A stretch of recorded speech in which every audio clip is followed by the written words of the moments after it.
पुराना रिप्ले के एक और एपिसोड के साथ। पाकिस्तान न्यूजीलैंड के दरमियान दूसरा वनडे इंटरनेशनल मैच इस वक्त रावलपिंडी के स्टेडियम में जारी है। न्यूजीलैंड ने एक मरतबा फिर अच्छा आगाज़ किया, 121 रन 2 विकेटों के नुकसान पे बना लिए हैं। पाकिस्तान टीम ने आज 3 तब्दीलियां की। इस हवाले से ही बात करेंगे। न्यूजीलैंड की टीम में 2 तब्दीलियां हैं, लेकिन साथ साथ जो हमने कल बात की थी, बहुत कंटिन्यूसली बात की थी कि हारिस रऊफ अगर फिट नहीं है तो फिर हम उनकी जगह कोई खिलाड़ी शामिल क्यों नहीं करते।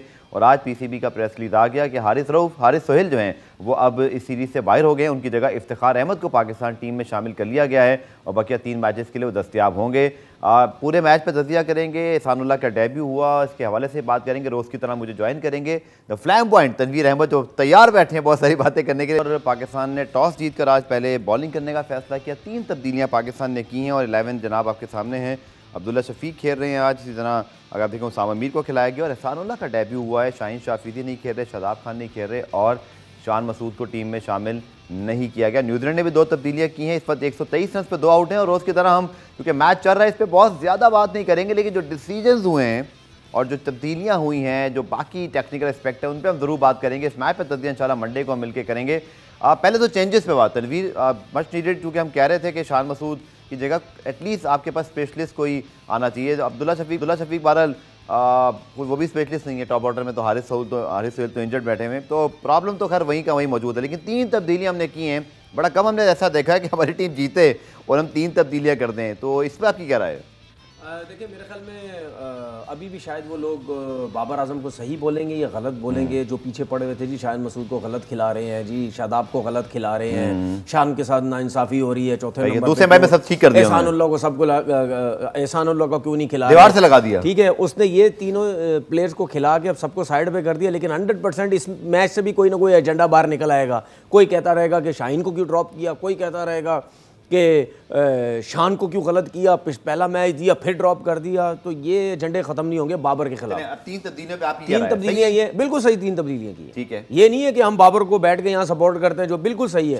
भाई शादाब की हम बात करते थे कि इसकी परफॉर्मेंस अच्छी नहीं। आपके शो में मैं कहता था कि भाई मुझे तो कहीं से भी ऑलराउंडर नजर नहीं आता। वो चेंजिंग की और उसामा को खिलाया था कि उसामा को ये एडवांटेज हो सकता है, उनकी हाइट है, उनका बॉल बाउंस भी होता है। इस हाइट के साथ अगर आप फ्लिपर भी करते हैं वो इतनी आसानी से चेक नहीं होता है। उसके बाद ब्रेक होने की भी चांसेस है। तो ये जरा जो उनकी जो बॉलिंग है, ये इन पिचेस के हिसाब से जहां पे बॉल इतना ब्रेक नहीं हो रहा, तो हाइट और तेज फ्लिपर की एडवांटेज इनको पाकिस्तान को मिल सकता है। उसके बाद एहसानुल्लाह की हम बात करते हैं। एहसानुल्लाह को खिलाया, उनका पेस है, सब कहते हैं जिनको डेब्यू होना चाहिए, बिल्कुल सही बात है। 4 ओवर की क्रिकेट में तो हमें नजर आया गेंदें तेज की है। 10 ओवर की जब वो बॉलिंग करेंगे, मुस्तकिल खेलेंगे, फिर देखेंगे कैसी बॉल जो है करते हैं। कहीं ना कहीं अभी इसके बाद मैं थोड़ी सी एहसानुल्लाह के ऊपर भी जरा थोड़ी सी जी मैं उनके स्टैट भी इसी तरह साथ साथ निकाल बात करूंगा। T20 उनके बहुत अच्छे रहे पीएसएल परफॉर्मेंस, लेकिन फर्स्ट क्लास सिर्फ 7 मैच खेले कि 22 आउट किए हुए हैं। लेकिन मेनली चूंकि हमें पता है वो T20 की ही बुनियाद पर है कि इस पर डिटेल हम बात करेंगे। तनवीर, टॉस जीत के अगेन फील्डिंग का फैसला पाकिस्तान का और अगेन न्यूजीलैंड का स्टार्ट अच्छा है। लग ऐसे रहा है कि एक दफ़ा फिर बहुत अच्छी पिच है जहाँ 320-25 भी बन जाएंगे और चेस भी हो सकते हैं। लेकिन अब तक जो न्यूजीलैंड जा रहा है 126 पे 2, हमने सही फैसला किया कि हम दोबारा चेस भी जा रहे हैं। बिल्कुल, देखें इस ग्राउंड में है यही, आपने टॉस जीतना और आपने पहले फील्डिंग करना, आप चेस करने जाए। आगे के मैचेस में आप ये देख लीजिएगा, जब न्यूजीलैंड भी टॉस जीतेगा वही यही फैसला करेगा। लेकिन अब ये मत सोचें कि अगर पाकिस्तान सेकंड बैटिंग करा तो वो बड़ी आसानी से रन चेज कर लेगा, चाहे 300 चाहे 350। पिछले मैच में आपने देखा जहां पे बाबर आउट हुआ उसके बाद हमें प्रॉब्लम होगी। बाबर आउट हुआ, फिर और प्लेयर्स जो है जल्दी जल्दी आउट हो गए। तो हमें अगर रन चेज भी करने हैं, 300 रन भी अगर चेज करने हैं, तो हमें बड़े सेंसिबल तरीके से जो है खेलना होगा। और मुझे ऐसा लगता है कि अब्दुल्ला शफीक को जो डालने का मकसद था वो है भी यही कि एक वो ऐसा प्लेयर हमें नजर आता है कि वो जिस तरह का मुकम्मल प्लेयर लगता है, हो सकता है वो वनडे क्रिकेट के अंदर, क्योंकि वनडे में थोड़ा सा टाइम होता है, आप थोड़ा सा सेंसिबल खेलते हैं, सिंगल डबल्स भी लेते हैं, गैप शॉट्स भी खेलते हैं, टेस्ट रिकॉर्ड भी अच्छा है। और इसीलिए हम बार बार हमेशा बोलते हैं कि अगर आपने किसी को टेस्ट क्रिकेट में लेके आए हैं और अगर वो टेस्ट में अच्छा है तो फिर आप उसको वनडे क्रिकेट में लेके आए। ये नहीं कि आप टेस्ट उठा के T20 में लेके आ जाए। हाई होप्स कि अब्दुल्ला शफीक इस फॉर्मेट में देखिए, मैं आपको बताऊं, जिस किस्म की ये कंडीशंस है ना, और जिस किस्म का अगर अब्दुल्ला शफीक को अगर माइंड में रखें कि जैसा प्लेयर है अब्दुल्ला शफीक, आराम से ये मेरी बात लिख लेना, अब्दुल्ला शफीक चौथे नंबर पे बहुत आसानी से सेट हो सकता है। चलें, अगर ऐसा हो जाए तो बहुत अच्छा है। दूसरा जनाब, आज की जो मच वेटेड न्यूज़ थी, हमें पता था वो न्यूज़ कहीं ना कहीं आगे पीछे छुपी हुई है, एकदम से आएगी, और वही हुआ। कि इफ्तिखार अहमद को शामिल कर लिया गया। मेन रीज़न ये है कि हारिस सोहेल इंजर्ड हो गए। बहुत ही, मैं ज़रूर इस पर बात करूँगा चूँकि उनके चाहे वो बहुत ही मशहूर ज़माना जो तनवीर को भी बहुत याद आता है मामला, जो उनको घोस्ट नजर आए न्यूजीलैंड में। फिर मुझे PSL में याद है पेशावर ज़ल्मी के लिए वो खेल रहे थे तो उनकी छोटी उंगली पे बॉल लगा, फ्रैक्चर हो गई। इससे पहले वो जब पाकिस्तान की टीम इंग्लैंड जा रही थी कोविड, तो फिर उस वक्त वो विड्रॉ हो गए थे। उनकी फैमिली या जो भी रीज़न था वो उनका प्राइवेसी था, चले वो हेल्थ इशू अलग है। लेकिन तनवीर बहुत दफ़ा ऐसा हुआ है ना, तो फिर अब हर दफ़ा ऐसा लगता है जैसे किस्मत ख़राब है या मतलब हर दफ़ा ही किस्मत ख़राब है, या क्योंकि इंजरी तो बार किसी को भी हो सकती है, आपको भी बहुत हुई होंगी जब आप खेलते थे। क्रिकेटर तो होता ही हर वक्त इंजरी के निशाने पर है ना, कभी भी इंजरी हो सकती है। बट ये तो बहुत ही ज़्यादा अनफॉर्चुनेट है, क्योंकि एक तो देखें 45 का अगर एवरेज है, और हमने देखा था साउथ अफ्रीका के खिलाफ वर्ल्ड कप में जो उनकी इनिंग थी, आउटस्टैंडिंग बैटिंग की थी। 2 मैचेस पाकिस्तान को उन्होंने जितवाए थे 2019 के वर्ल्ड कप में। बट बड़ा इस पर मैं क्या बोलूँ, मुझे समझ नहीं आता, क्योंकि क्या मतलब बहुत ही बदकिस्मती है, कुछ और मामला भी हैं। How you एलिब्रेट? देखिए मुझे ऐसा लगता है कुछ और मामला भी हो सकते हैं जो मुझे ऐसा नज़र आता है। इंजरी पे क्या मामला और दूसरा नहीं होता है, कहीं ना कहीं शायद और चीज़ें ऐसी होती हैं कि वो चीज़ें आपको आगे जाने नहीं देती। हो सकता है ये चीज़ें भी उनके साथ हो। यहाँ तो बदकिस्मत रहे ना, गिर गए। आज जब अगर ऊपर के मामलात हो तो फिर कहीं भी आप जाएं तो वो चीज़ें रुकावट करती हैं। जो मुझे एक चीज़ समझ आती है, पता नहीं शायद गलत है ये जो भी है, क्योंकि एक आध दफ़ा 2 दफ़ा चीज़ें होती हैं तो बंदा इतना उस तरफ जाता नहीं। लेकिन जब बार बार एक चीज़ें होने लग जाएँ तो इसका मतलब कोई ना कोई मसले हैं। मैं हमेशा एक चीज़ को मानता हूँ कि अगर आपकी ज़िंदगी आपके दुनियावी कामों से हट के अगर कोई ऐसी चीज़ें हो रही हैं तो इसका मतलब कोई ना कोई आपके साथ उल्टे सीधे मामलात चल रहे हैं। दूसरी बात ये कि अगर उनकी परफॉर्मेंसेस डोमेस्टिक क्रिकेट की नहीं थी, जो कि हमें नज़र भी आया, तो फिर भी उनकी पाकिस्तान टीम में जगह जो है वो बनती नहीं है। क्योंकि वो बात गई, वो जी वर्ल्ड कप में परफॉर्मेंस दी, 45 की एवरेज है, उसके बाद ही ये पाकिस्तान टीम से ड्रॉप हुए हैं ना। तो भाई फिर ये चीज़ें डोमेस्टिक की परफॉर्मेंस देखनी चाहिए। और एक चीज़ मैं बोलना चाहता हूँ, आपके शो की इतनी वैल्यू अब हो रही है रीप्ले की, आपकी वजह से बोल बोल के आपने इतना इफ्तिखार का बोला, उनका नाम पाकिस्तान टीम में आ गया। हालांकि मैं नहीं मानता कि इफ्तिखार को, चले ये आपने अच्छा कहा, इफ्तिखार को पाकिस्तान टीम में आना चाहिए। लोग बोलेंगे जी दोनों हर चीज़ नहीं, उसकी वजह नहीं मानता इफ्तिखार। अच्छा, मुझे एक ब्रेक लेना है तनवीर, इस पर डिटेल बात करेंगे कि इफ्तिखार अहमद को मैं क्यों कह रहा था कि उनको टीम में होना चाहिए इन हालात में। तनवीर का जो आर्गूमेंट है उसको भी सुनते, फिर आप फैसला कीजिएगा कि कौन ठीक है कौन गलत। मिलते हैं शॉर्ट कमर्शियल ब्रेक के बाद।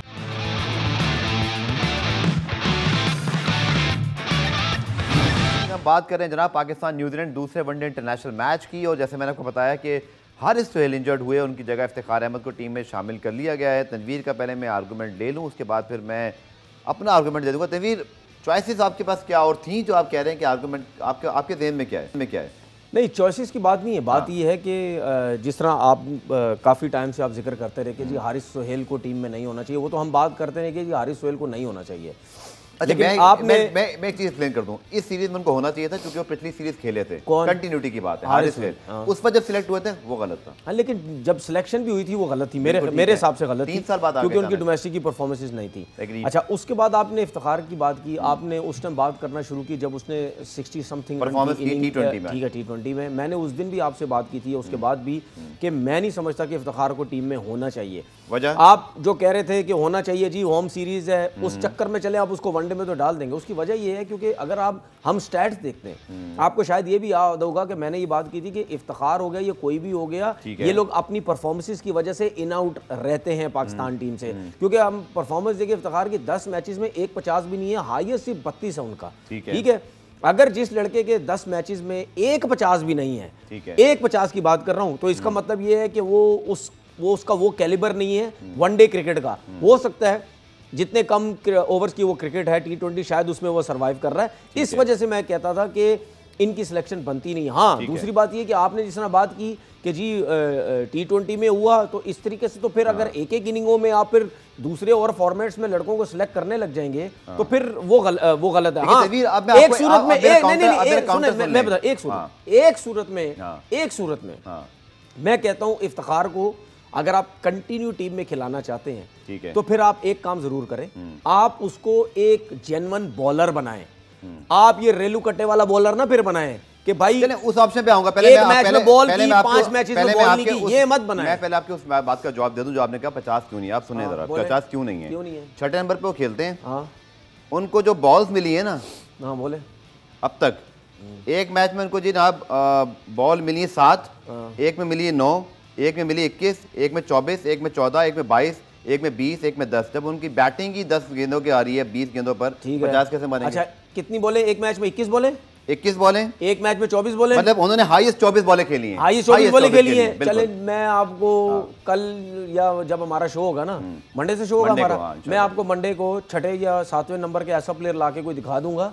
पाकिस्तान में बताएं, पाकिस्तान की क्या भाई इंटरनेशनल क्रिकेट हो रही है सर, अभी क्या चॉइसेस है मुझे बताएं यार। अगर इफ्तिखार अहमद अच्छा मुझे चीज बताएं, मुझे चीज बताएं। अगर देखिए फिलहाल अभी इफ्तिखार की बात हो रही है, ठीक है, देखें अगर पाकिस्तान की क्रिकेट में अगर कोई परफॉर्म अपनी गलतियों की वजह से नहीं कर रहा तो इसमें हमारा कसूर नहीं है। हम कंपैरिजन बाहर के प्लेयर से, अपने प्लेयर से, अच्छी क्रिकेट से, बुरी क्रिकेट से, टैलेंट वाइड हम यही करते हैं ना।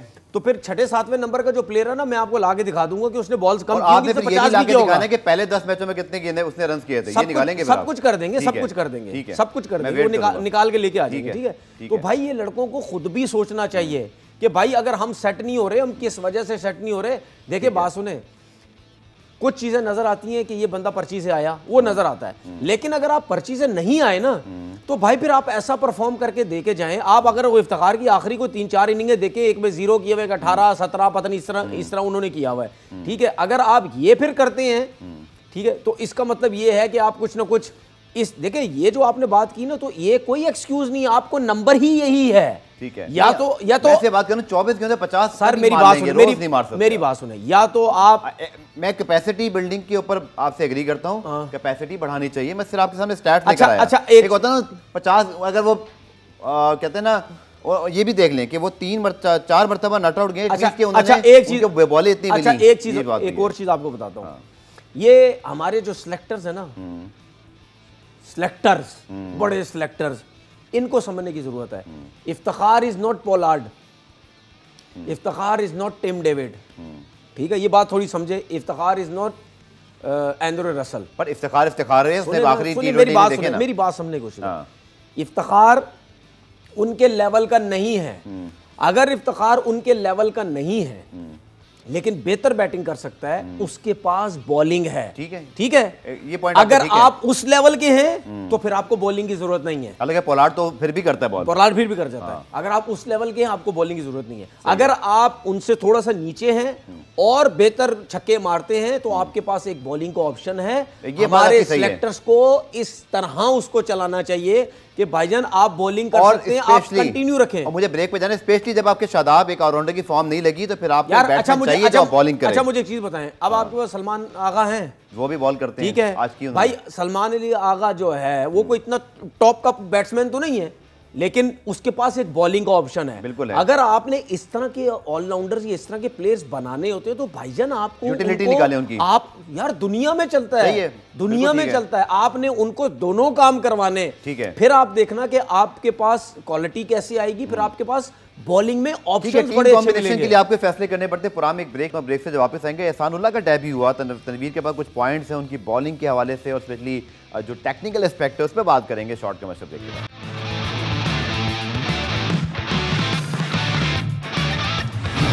पुराना रिप्ले में खुशामदीद। पाकिस्तान ने आज के मैच में जो 3 तब्दीलियां की उनमें एक तब्दीली है जनाब एहसानुल्लाह की, जिनका T20 डेब्यू हमने देखा अफगानिस्तान सीरीज़ में हुआ था, जहां उन्होंने अच्छी बॉलिंग की, तेज़ बॉलिंग की, प्लेयर्स को जख्मी भी किया, लेकिन T20 की परफॉर्मेंस पर आज वो ODI में भी उनका डेब्यू हो गया। उनके जो स्टैट्स हैं जो मेरे पास हैं, अगर आप देखें तो बहुत ज़्यादा उनकी क्रिकेट नहीं है, उनकी लिमिटेड ओवर्स की T20 के अलावा, और 7 मैचेस ही खेले हैं, 22 आउट किए। पहला सवाल, T20 के स्टार परफॉर्मर हैं और हमको ODI में फ़ौरन ही ले आए, ये बात हम करते हैं कि क्या PSL की परफॉर्मेंस पे अल्लाह करे परफॉर्म कर दें, हमें तो कोई मसला नहीं है, लेकिन मैं सिर्फ असूल की बात कर रहा हूँ। मुझे थोड़ा सा इख्तलाफ है, उनका पेस बहुत अच्छा है, बट हम एक फॉर्मेट में किसी को सेट नहीं होने देते और दूसरा फॉर्मेट खिलाते हैं।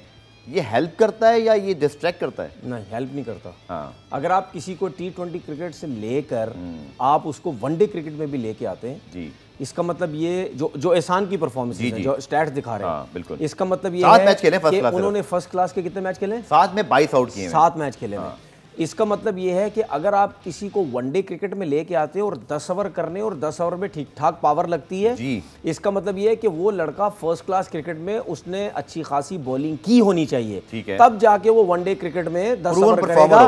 क्योंकि अगर 4 डे क्रिकेट में वो एक इनिंग में 15-15 20-20 ओवर करेगा तो तब आप 150 इतना अच्छा पेस है। अब आप एक चीज नोट करना हमेशा एहसानुल्लाह के अंदर, जो मैं इनकी एक चीजें बताने लगा हूं आज। वनडे क्रिकेट में इनका पेस देखना, एक आध बॉल बहुत ऊपर चला जाएगा, एवरेज उसकी कम आ जाएगी, समझ रहे हैं। लेकिन आप T20 में देखना, क्योंकि जो तेज बॉल करेगा उसकी एवरेज वही रहेगी, क्योंकि वो यूज टू है 4 ओवर की क्रिकेट का, उसको पता है 4 ओवर करने हैं, तेज करने, 10 ओवर कैसे गुजारने हैं, वो बहुत मुश्किल होता है। ठीक है। अच्छा, एक दो चीजें मैंने एहसानुल्लाह में नोट की, मैं बताना चाहता हूँ प्लीज। जब आप एक तो ये देखिएगा कि एहसानुल्लाह जब रनअप में भागते हैं, नो डाउट उनकी पावर लगती है एक रनअप में, लेकिन कहीं ना कहीं आप ये देखिएगा कि उनके स्टेपिंग आगे पीछे होते हैं। कभी लंबी स्टेपिंग से भागते हैं, कभी एकदम से जब बॉल करने लगते हैं, जब अंपायर के पास आते हैं, ये जंप लेने वाला एरिया होता है, उस जगह पे स्टेपिंग उनकी छोटी हो जाती है। हमेशा फास्ट बॉलर को कॉन्फिडेंस होना चाहिए मेरी नो बॉल नहीं होगी, जिसकी वजह से उसकी स्टेपिंग बहुत बैलेंस होती है। उसके बाद जब वो भागता है, वो उसका फोकस जो है वो पिच के ऊपर होना चाहिए, जिस एरिया में उसने गेंद जो है वो करनी होनी चाहिए। ठीक है, मुझे ऐसा लगता है इसका रनअप इस वजह से खराब हो रहा है क्योंकि मुझे समझ नहीं आ रही, उमर गुल जो है वो बॉलिंग कोच है, उसके बाद PSL में भी वो रहे हैं, ये चीजें क्यों नोट नहीं कर रहे। वो जब गैदर करते हैं, जब अपना, जिसको मैं नॉर्मल एक लैंग्वेज में कहते हो, जब हम अपना एक्शन पे आते हैं, उसके बाद बॉल डिलीवर करने की कोशिश करते हैं, इसको गैदर बोलते हैं। ठीक है, जब वो इस पोजिशन पे आता है तो उसकी आईज जो है वो क्रीज के ऊपर होती हैं, उसकी आईज क्रीज पे होती है। मतलब अब आप मुझे देख रहे हैं, मैंने ये गैदर किया, मेरी आईज कैमरे के सामने नहीं है, मेरी आईज यूं है, यूं नीचे की तरफ है। पहले मैं उसको देखता हूं कि मैं अगर ज्यादा स्ट्रेच ना कहीं कर जाऊं, मैं नो बॉल हो जाएगी, उसके बाद वो बॉल डिलीवर करता है। इसका मतलब ये है कि आपको अपने रनअप के ऊपर कॉन्फिडेंस नहीं है, उसको सही करने की जो है वो कोशिश करो। और ये उमर गुल को मैं इस वजह से कह रहा हूं, उमर गुल ने खुद इतना अरसा क्रिकेट खेली, उसको पता है अगर ये चीज एहसानुल्लाह ने खत्म कर दी, जो नीचे देखता है, आप देखना उसका जो पेस है वो और तेज हो जाएगा। उसके बाद आपने एक और चीज नोट की होगी कि एल्बो पे उन्होंने ये जो ग्रिप सी या बैंडी सी जो भी है वो बांधी हुई है। ठीक है, इसका सबसे बड़ा रीजन ये है, मैं चैलेंज करता हूं, चैलेंज कोई भी किसी से, कोई भी एहसानुल्लाह से पूछ ले, चाहे पाकिस्तान टीम का कोई भी मेंबर है, उसके एल्बो में पेन होता है। ये मैं मान ही सकता, उसके एल्बो में पेन नहीं होता। उसकी वजह ये है क्योंकि आप ये देखिएगा, मैं ऐसे साइड से बता रहा हूँ, जब हमारे बॉलर जो है जब बॉल डिलीवर करने लगते हैं, तो जब ये इनके हाथ दोनों हैं, ये इस तरफ जाता है, और ये जो हाथ, ये जो पोजीशन होती है हाथ की, ठीक है ना, ये वाला मेरा हाथ देखिए, ये वाला जब ये पोजीशन होती है, तो इसमें आपका जो पूरा स्ट्रेच है इसका, ये बहुत ज्यादा होता है और बहुत, क्या बोलते हैं, जोर लग रहा होता है।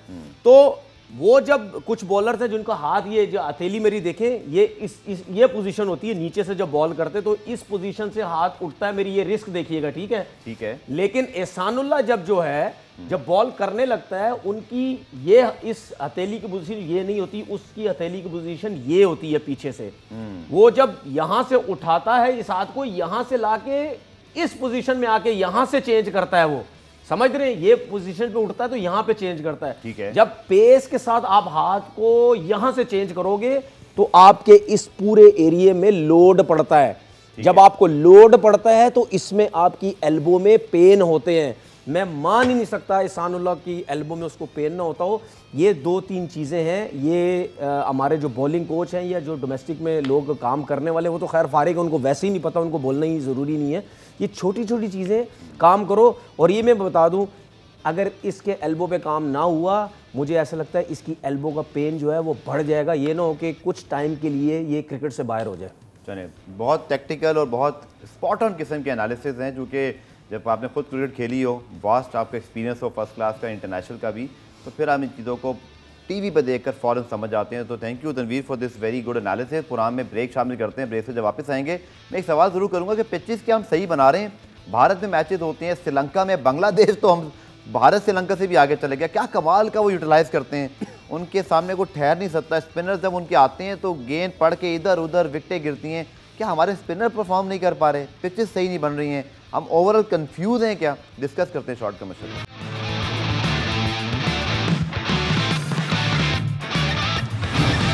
कुनाम रिप्ले में खुशामदीद। पाकिस्तान न्यूजीलैंड का दूसरा वनडे है, लेकिन एक बड़ा इंपॉर्टेंट सवाल मेरे जहन में है तनवीर।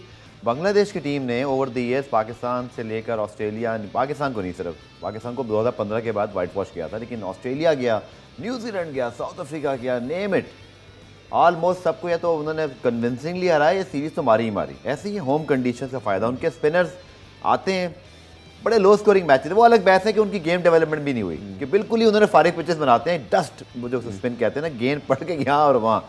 भारत का तो आपको पता ही है, वो वर्ल्ड क्लास खिलाड़ी उनके पास हैं। श्रीलंका भी ऑलमोस्ट यही करता है, उनको उनके मुल्क में हराना बड़ा मुश्किल है। ये ओवर द ईयर, ये 18 महीने में हमारे साथ हो क्या गया है कि टेस्ट मैचेस में भी हम नहीं जीत रहे, T20 में हमने फिर कुछ जीत लिया, लेकिन वनडे में भी हमें प्रॉब्लम हो रही है। आज भी जिस वक्त हम ये बात कर रहे हैं 190 for 2 है New Zealand, and this played absolute ease, कोई उनको प्रॉब्लम नहीं है। क्या मिडल में माफ़ कीजिएगा, हमारे स्पिनर्स के पास स्पिन नहीं है, स्किल्स ख़त्म हो गई हैं। ये हमने ऐसी पिचेस बनाई हैं कि आप शेन वॉर्न को भी यहाँ खिला देते हैं, वो या तो वो दुनिया में नहीं रहे, किसी और को खिला दें तो उससे भी क्या आउट नहीं होगा। अभी दोनों बातें समझाएं था ना मुझे। लेकिन इसमें तो कोई शक नहीं, स्किल्स वाइज तो टैलेंट नहीं है हमारे पास। इसमें ये चीज़ तो आप एक साइड पे करते हो, वो चीज़ नहीं है। ठीक है। दूसरी चीज़, एक बात हमारे लोगों को समझने की ज़रूरत है, इंडिया की पिचेस कैसी होती हैं, वहाँ बॉल ज़्यादा ब्रेक होता है। ठीक है, ठीक है, स्लो है, लेकिन स्लो ऐसी नहीं है कि जो जिस किस्म की पाकिस्तान की पिचेस है, ये थोड़ा समझने की ज़रूरत है लोगों को। ठीक है। पाकिस्तान की पिचेस में एक तो बॉलर्स की क्वालिटी का फ़र्क है, एबिलिटी नहीं है। दूसरा, पाकिस्तान की पिचेस में बॉल स्पिन होता है लेकिन स्लो भी आता है। ठीक है, वो आप मैनेज करते हैं, चाहे आप टेस्ट क्रिकेट खेल रहे हो, चाहे आप वनडे क्रिकेट खेल रहे हो। ठीक है। इंडिया की कंडीशंस में जब आप टेस्ट मैच वो खेलते हैं, उनका बॉल इतना ब्रेक होता है, ब्रेक होने के बाद चाहे आप पिच जो है, उनका जो ब्रेक है वो पाकिस्तान की पिच से ज्यादा होता है। ठीक है। या बहुत ज्यादा ब्रेक हो रहा है, या अगर ब्रेक के साथ बॉल स्लो नहीं आ रहा जिस तरह पाकिस्तान में आता है, ये चीजें वहां नहीं होती हैं। ठीक है। जिसकी वजह से उनके स्पिनर जो आउट करते हैं। एक छोटा सवाल, उसके बाद अगर आप उनकी वनडे क्रिकेट या T20 भी क्रिकेट देखें, फिर मैं बात बोलूंगा, उनके स्पिनर्स में टैलेंट, क्वालिटी सब है, लेकिन उसके साथ साथ उनकी पिचेस में बड़ा फर्क होता है। उनकी कहीं ना कहीं आपने पिचेस देखी है जहां पे बॉल स्पिन भी होता है, ब्रेक होता है, जहां उसके बाद बॉल निकलता भी है, ऐसा नहीं है कि बिल्कुल मैनेज हो रहा है। श्रीलंका की पिचेस को आप देखते हैं, वहां पे भी ऐसी पिचेस नहीं है जैसी पाकिस्तान की है। वहां पे बॉल ब्रेक होता है और बॉल थोड़ा सा निकलता है, बैट्समैन के लिए प्रॉब्लम होती है। हमें सबसे ज्यादा प्रॉब्लम यहाँ पे क्या हो रहा है, जो मैं बार बार बोल रहा हूँ, पाकिस्तान क्रिकेट बोर्ड को मशवरे भी दे रहा हूँ, क्योंकि वो मशवरे सुनते हैं, अपने लेजेंड्स के मशवरे सुनते हैं। वो तो कहते हैं कि जी ये कम खेले हुए, इनको क्या पता किसी चीज का। ठीक है, सब देखते हैं, सब अल्लाह करे सुन ले तो बहुत अच्छी बात है। मैं इनको पहले भी कह चुका हूँ, टेस्ट क्रिकेट के अंदर SG का बॉल तो हम यूज नहीं कर सकते, क्योंकि वो इंडिया से आता है, जाहिर सी बात है। आप ड्यूक का बॉल यूज करें, हमारी पिचेस पे वो बॉल यूज करें जिनका सीम ऊपर होता है। टेस्ट क्रिकेट में आप इन्हीं स्पिनर्स की परफॉर्मेंस देख लेना, जो है वो कैसी हैं। उसके बाद आप वनडे क्रिकेट में भी इन पिचेस के साथ आप अगर ड्यूक का बॉल इस्तेमाल करिए, जो भी आप बॉल कर सकते हैं, तो पाकिस्तान को बहुत ज्यादा फायदा होगा। हमारे लड़कों में वो क्वालिटी नहीं है, आप अपनी कंडीशन के हिसाब से बॉल यूज कर सकते हैं। आपकी सारे पॉइंट्स बिल्कुल ठीक हैं, लेकिन मुझे एक्चुअल प्रॉब्लम पता क्या नजर आ रहा है तनवीर, इन सारी बातों के अलावा सबसे बड़ा प्रॉब्लम आपका डिफेंसिव माइंडसेट। अब इंडिया अगर चाहे तो क्यूरेटर को एक मैसेज दे दें, जी फ्लैट पिच बना दो, बन जाएगी। बांग्लादेश वाले अपने क्यूरेटर को बोल दें, मजाल है कि वो ना बनाए, कि नहीं हम आउट ना हो जाएं। प्रॉब्लम स्किल्स और पिच। और अच्छा, मुझे अच्छा है कि आप खौफजदा हैं कि हम आउट ना हो जाए। मुझे आपको नजर आ रही चीज। अच्छा, ये आप पहले बताइए, ये आप मुझसे टेस्ट क्रिकेट की बात कर रही हैं? तीनों फॉर्मेट। ठीक है, मैं टेस्ट क्रिकेट की बात करता हूं। चलें, आप टेस्ट की कर लें। आप अगर टेस्ट क्रिकेट में डिफेंसिव की बात करते हैं, डिफेंसिव माइंडसेट की बात करते हैं, उसका मतलब स्टेट अवे ये होता है आप पिच कैसी बना रहे हैं। बिल्कुल ठीक है। अगर आप मिसाल के तौर पर पिच अच्छी बनाते हैं, पिच फास्ट बॉलर्स की सपोर्ट की बनाते हैं, या कोई ऐसी पिच बनाते हैं कि वाकई अच्छी पिच है, बैट्समैनों के पास बड़ा टाइम है, मजा आ रहा है, शॉट्स लग रहे हैं, ठीक है, क्या आप सोच सकते हैं कि बाबर आजम के अलावा या अब्दुल्ला शफीक के अलावा या इमाम जो बैटिंग कर रहे हैं, इनके अलावा कोई ऐसा प्लेयर आपको नजर आ रहा है कि वो नीचे के नंबर्स पे आके सपोर्ट कर रहे हैं, डिफेंसिव पिच बनानी चाहिए? नहीं, अब मैं उसकी तरफ आ रहा हूं। okay. ठीक है, कि मैनेज कर पाएंगे? अगर ये ऊपर से 2-3 आउट हो गए, नहीं मैनेज कर पाएंगे। ठीक है, उसकी वजह से आप डिफेंसिव सोच पे क्या जाते हैं कि पिच ऐसी बनाई जाए कि हमारे बैट्समैनों को फायदा हो, हमारे बैट्समैन रन्स करें। लेकिन हमारे बैट्समैन वहां क्या गलत करते हैं कि अगर उनकी फेवर की पिच होती भी है तो वो बिल्कुल ही डिफेंसिव चले जाते हैं, ओके। अपने शॉट्स नहीं खेलते इस तरह। अच्छा, उसके बाद डिफेंसिव पिचेस बनाने का ये फायदा फिर तो लो ना कि आपके पास स्पिनर जो है वो उस लेवल के हों कि हम डिफेंसिव पिच बना रहे हैं, हमारे रन हो, हम लंबे रन करें और हमारे स्पिनर जल्दी जल्दी आउट करें। 9 के 9 टेस्ट में से एक ना जीत सके। ठीक है, ठीक है, ठीक है। उसकी सबसे मेन रीजन मैं बताता हूं, बॉलर्स की एबिलिटी और बॉल। अगर आप इसी बॉलर के साथ बॉल चेंज करें, आप फिर भी परफॉर्मेंस अच्छी देंगे। अगर आप फास्ट बॉलिंग पिच करते हैं, क्या आपके पास टेस्ट क्रिकेट में ऐसे फास्ट बॉलर्स हैं टेस्ट क्रिकेट में कि वो बैट्समैनों को मुश्किल डाल सके? डेवलप हो सकते हैं, वो भी आपके पास नहीं है। तो वनडे क्रिकेट हो, वाइड बॉल क्रिकेट हो, टेस्ट क्रिकेट हो, एक तो हमें बॉल से बहुत नुकसान हो रहा है, उसके बाद स्पेशली जो हमारे पास जो स्पिनर्स हैं मिड में, वो हमारे पास नहीं है। आप जिन टीम्स की बात कर रहे हैं ना भाई, उनके पास स्पिनर्स तो देखो किस लेवल के हैं, तभी तो वो मुश्किल में डालते हैं। ठीक है, हमें इन चीजों को सही करने की जरूरत ओवरऑल मुझे समझ में आया तनवीर का पॉइंट ये है कि फिर हमारे पास चूंकि टैलेंट भी नहीं है तो उस लिहाज से हमें फैसले करके बांग्लादेश को आप देख लें, श्रीलंका को, इंडिया को, इन जैसी मतलब जो आपकी जो न्यूजीलैंड, ऑस्ट्रेलिया और जितनी टीमें बाहर से आती हैं उनको टफ टाइम देते हैं। बहरहाल दूसरा वनडे इंटरनेशनल मैच जारी है जनाब, देखते हैं, होपफुल कि पाकिस्तान को अच्छी परफॉर्मेंस करे, क्योंकि फिर 3 मैचेस कराची में आएंगे। मंडे को इंशाल्लाह 5:05 पर दोबारा आपके पास हाजिर होंगे डीएन स्पोर्ट पर। आपकी पति राय का बहुत शुक्रिया, बहुत अच्छे व्यूज़ आ रहे हैं। इसी तरह कमेंट्स दें, आपके सवाल हम फाइनली अब मंडे को ज़रूर लेंगे, वादा किया था लेकिन कुछ ताख़ीर हो गई, लेकिन इंशाल्लाह मंडे को आपके सवाल भी कमेंट सेक्शन से हम ज़रूर उठाएंगे। तो अगर आप देख रहे हैं डीएन स्पोर्ट पर तो हमें ज़रूर बताइएगा कि आपकी इस एनालिसिस पर, प्रोग्राम पर या मैच के हवाले से क्या राय है। पीर को 5:05 पर दोबारा डॉन न्यूज़ पर आपसे मुलाकात होगी, तब तक के लिए अल्लाह हाफ़िज़।